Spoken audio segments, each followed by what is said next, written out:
Coming at you again on another Monday, ready to attack the week. Hopefully you are too. And the concept today that I want to talk about is something that was said by a Navy SEAL, and again is a really, really powerful quote. It's something that can help all of us kind of reset our mentality, change our mindset a little bit, and look at things a little bit differently. And especially when it comes to athletics, everybody talks about being able to perform under pressure, that this guy is clutch, that girl is clutch. They perform when the pressure's on. They do really, really well, at the end of games when you need a big jump shot, when you need to make a big play, whatever it might be, they perform really well under pressure. They're clutch. And that's kind of the word that everybody uses.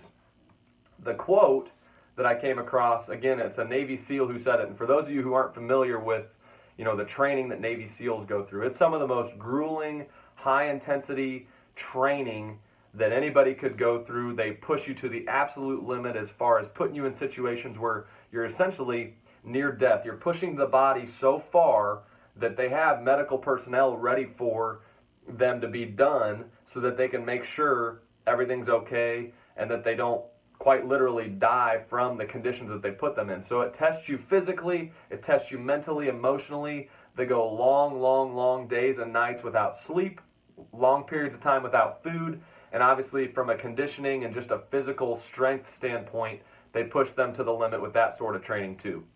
And so it kind of makes sense or speaks volumes to this quote, but basically the quote in essence says that you don't perform under pressure. You don't rise to the occasion under pressure. You sink to the level of your training, and that's why they train so hard. And again, I think that that's a very important concept for especially athletes to think about, but really anybody. You're always training to be the absolute best you can be at whatever it is that you do. And when you think about it that way, I think especially when you look at athletics, because these athletes, whether it's NBA, NFL, Major League Baseball, college sports, they all play on these super high level stages in front of hundreds of thousands of people when you're talking about how many are watching on TV, and then quite literally thousands in the stands actually at the game. So it's high intensity, high pressure, and I think that a lot of people just think of certain athletes as automatically being a clutch athlete, somebody who performs under pressure all the time just because that's who they are. When it comes down to it, the best athletes obviously have some sort of gift that they've been given. They have a little bit of talent, but most of them have just worked on and on and on, tirelessly on all of the different skills that they've built. The longer that they've been doing it, the more time they've put in, the more high intensity, sharp reps that they've put together, the more clutch that person's going to be. A lot of those shots, especially in basketball, that players make, passes in football, all of those are built behind closed doors with nobody in the stands. Just you by yourself a lot of times, you and a coach, you and a trainer, maybe some teammates, but without a bunch of spectators in the stands. The confidence is built behind closed doors way far in advance of those big moments that we all get to see and get to enjoy watching, again, whether it's on TV or live in person. So when you hear a quote like that, it makes a lot of sense. Under pressure, you don't just perform, or you don't just rise to the occasion just because. Obviously, there are people who, again, are more gifted than others, but you don't just perform in those situations just because you've been lucky enough to be able to perform. You have to build those skills. You have to build your confidence. That's the big piece of all of it. The people who are most confident to take a big-time jump shot at the end of the game, or to make a game-winning drive or a game-winning pass, to get a defensive stop, to throw that strikeout pitch, to knock in a base hit so that a runner can come in and score. Whatever it is in your sport, or whatever it is in your business world, or you're running a business, or you're working for somebody. In order to perform in very high-level meetings, high-level presentations, pitching to maybe a huge client that could change your career, could change your company, could change the outlook on what the rest of your year looks like. That all gets set up, again, way far in advance based on your preparation. How hard are you willing to prepare now for something that's going to come down the road? Another great point that I always talk about and that I've heard a million times, and there's different quotes out there that people have said about this, but you prepare for opportunities before they happen. When an opportunity comes and presents itself to you, and I've lived this personally, and I've seen a lot of people who have lived this as well. when a very high-level opportunity, a once-in-a-lifetime opportunity comes and presents itself to you? Are you going to be prepared? Are you preparing now for what could potentially come to you later? It's not always going to happen as you plan it. Especially on the basketball side, again, a lot of the kids that I work with are trying to get recruited at very high levels at the college level. I'm starting to work with some college athletes that want to play professionally, and then the couple professionals that I do work with, and that side continues to grow, they're trying to get better contracts. They're trying to play in a different league overseas. They're trying to come back and make a run at the NBA. Again, whatever level that is, let's take the high school athlete, for example. You never know when a college coach is going to come watch you.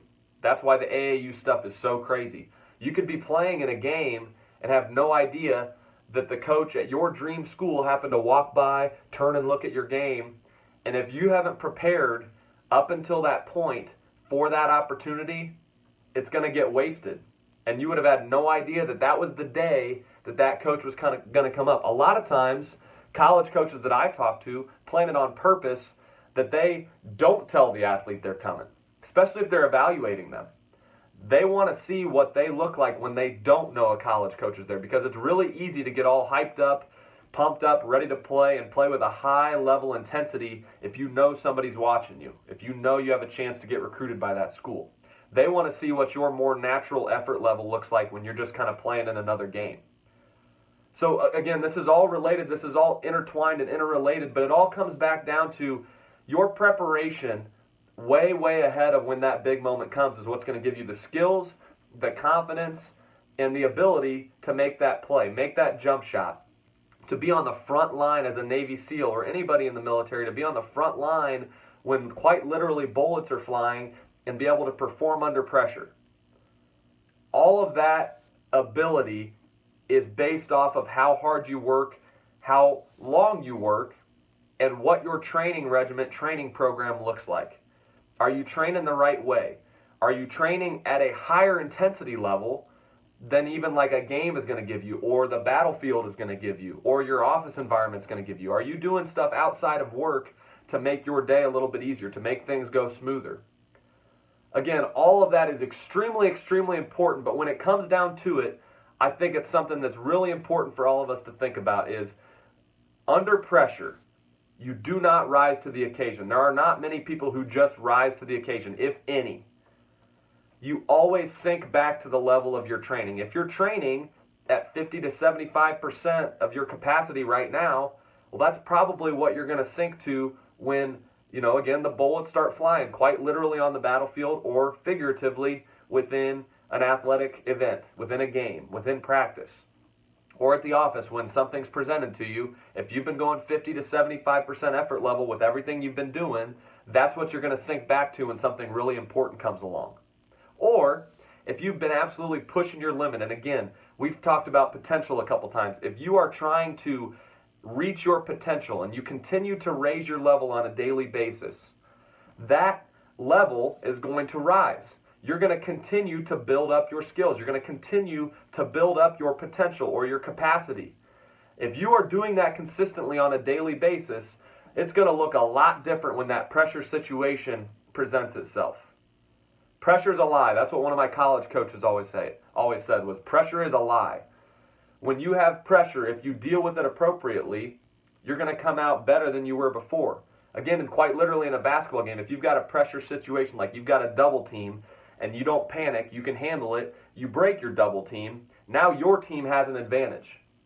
In all of these situations, you're going to come out with an advantage if you've prepared accordingly. If you have prepared at a higher level than even what that pressure situation is going to present to you. In that case, you won't sink to your level of training, you will rise to your level of training. It's kind of one or the other. We've talked again a lot about these different concepts that all kind of culminate and come together when you're talking about these sort of things, but that's what I want you to think about this week as you go throughout your week. Are you training or are you working at a level that's going to allow you to rise to the occasion or really take advantage of a pressure situation or an opportunity that presents itself? Or are you training and working at a level that's going to make you sink when those opportunities present themselves, when that pressure situation presents itself? You are the only one that can decide which of those two it's going to be.